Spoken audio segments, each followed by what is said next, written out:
Hi, I'm Dr. D. Welcome to this Fenbendazole Facts and Fictions edition. If you or someone you love is exploring options outside of standard cancer care, you've likely come across fenbendazole.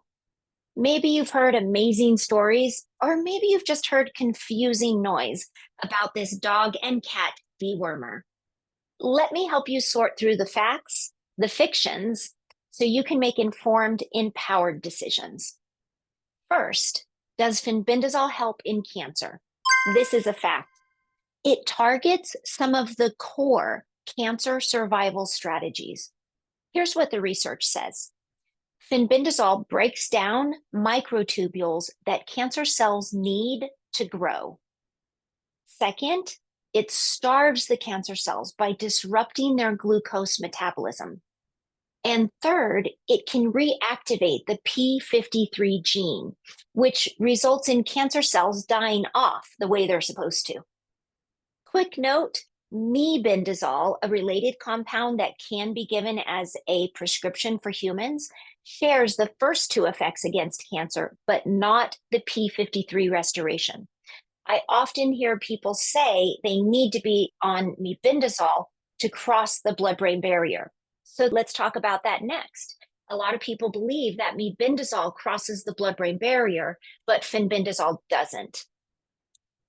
This is a fiction. If I could make that sound, that's what that would be. This belief is based on an absence of proof, not proven science.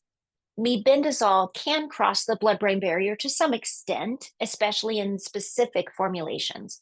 But fenbendazole hasn't been rigorously studied for this. That doesn't mean it can't cross the blood-brain barrier. Evidence actually suggests that fenbendazole does cross the blood-brain barrier. There are three bits of evidence that tell us that it probably does. One, animals have been successfully treated for brain infections using fenbendazole. That's one of the most telling. Some people report improvements in brain cancers while taking fenbendazole. Also, fenbendazole's structure, weight, and fat solubility are all similar to mebendazole, suggesting the potential to cross the blood-brain barrier. The next question I get is 222 milligrams the right dosage? If 222 milligrams is the right dosage, should I be taking 888 or 1600 or 2500? 222 is the most common cancer supportive dosage, taken 1 or 2 times a day. This is much lower than the typical antiparasitic dosing used in animals or even humans. The range for humans for antiparasitic treatment would be 2,000 to 2,500 milligrams a day.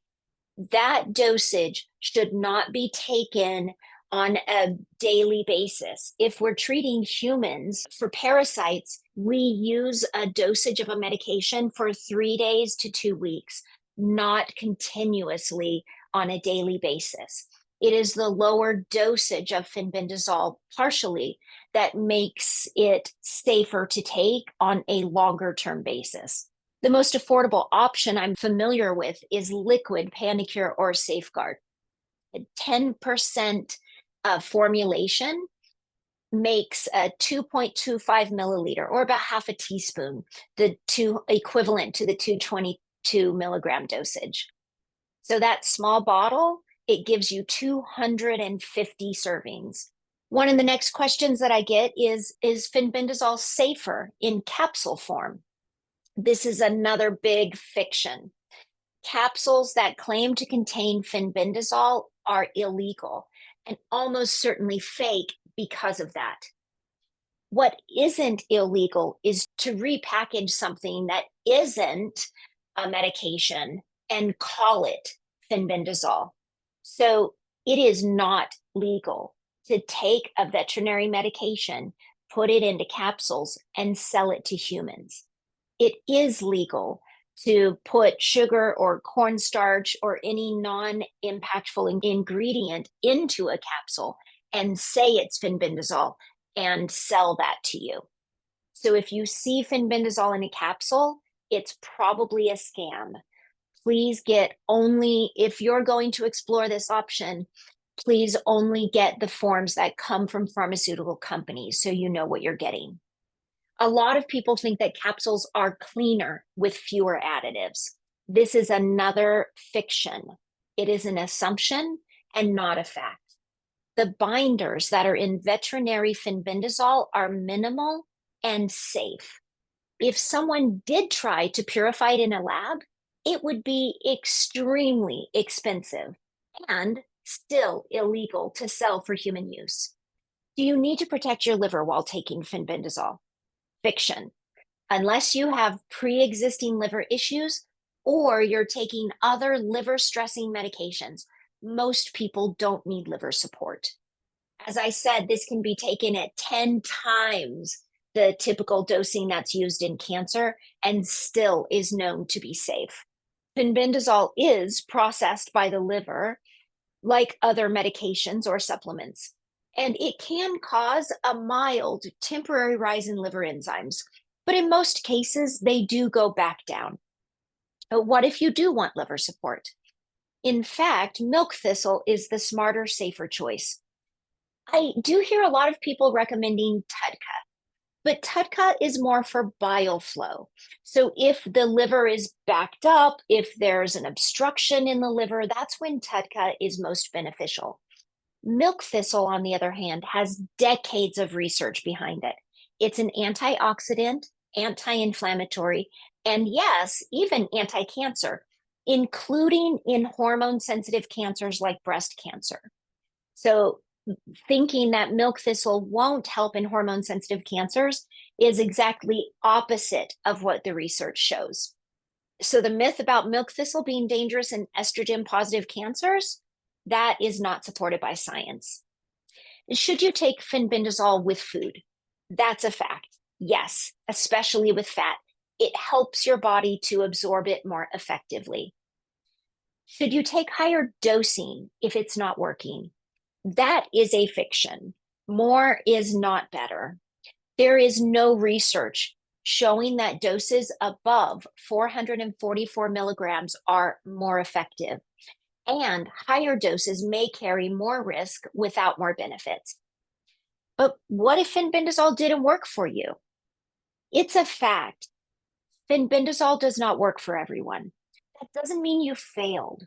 It means fenbendazole might not be the right tool for your body's specific cancer pathways. Fenbendazole targets certain mechanisms. Not all cancers rely on these mechanisms. You may simply need a different plan or more pieces to the puzzle. Will fenbendazole work for your cancer type? Fact, it's not about cancer type, it's about cancer mechanism. And that's why people with all kinds of cancers have seen results. If your cancer depends on the pathways fenbendazole targets, it may help. What if your liver enzymes do go up? It is a fact that sometimes that happens. Small increases, most doctors typically think that that's not a big deal. But if your enzymes rise to 2 to 4 times the normal limit, or if your bilirubin goes up, it's when you should stop and talk to your doctor or practitioner. I often get the question, should I be taking ivermectin, methylene blue, mistletoe, IV vitamin C, or anything else with the fenbendazole? This is a fiction, not all at once. There are many promising tools for cancer, but layering too many can create overwhelm, interactions, side effects, or can even be working against each other. Please work with an integrative or functional medicine practitioner who can guide you step by step. My final thoughts on fenbendazole. Fenbendazole isn't magic, but it isn't nonsense. It's one affordable, well-tolerated, research-backed option that might fit into your broader healing strategy, but it's just one piece. Remember, you don't have to figure this out alone. Find a trusted guide, ask better questions, build a more personalized map, and always remember, this video is for educational purpose only. It's not medical advice. Please talk to your own doctor or integrative practitioner to decide what's best for you. I'm Dr. D. May you recover your health, reinvigorate your life, and regenerate wholeness.